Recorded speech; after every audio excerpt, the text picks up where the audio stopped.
Hello, welcome to ইলিশের বাড়ি চাঁদপুর সরবৈরবী মাছঘাট থেকে, যেখান থেকে সরাসরি পাইকাররা এসে মাছ কিনে নিয়ে চড়া দামে আমাদের কাছে বেচে আমাদেরকে বাসটা দেয়।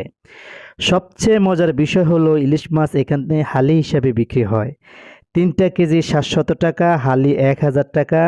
যেটা আমাদের বাজারে হালি তো দূরের কথা, কেজি 1400 থেকে 1500 টাকা বিক্রি করে থাকে, যা প্রায় আড়তের মূল্যের চেয়ে 3 গুণ বেশি। যাই হোক, আমি অনেক দিনের আশা ছিল আমার এখানে এসে তাজা মাছ কিনবো, টাটকা মাছ খাবো।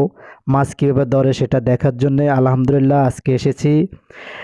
এখানে দেখলাম কিভাবে তারা মাছ, যা দেখলাম এখানে তারা মাছ আসলে হালি হিসেবে বিক্রি করে, যেটা আসলে আমাদের এখানে আমাদের বাজারে যা কল্পনাই করা যায় না। যেখানে কেজি 1400-1500 টাকা বিক্রি হয়, সেখানে এখানে হালি বিক্রি হচ্ছে 800 টাকা থেকে 1000 টাকা। চিন্তা করে দেখেন আমরা আমাদের এখানে কত টাকা দাম বাড়তি দিয়ে কিনে খেতে হয়, আড়তে বহুত কম টাকা দিয়ে এগুলো বিক্রি হয়। যারা পাইকাররা এসে কিনে নিয়ে যায় তারা আমাদের এখানে বিক্রি করে অনেক চড়া দামে।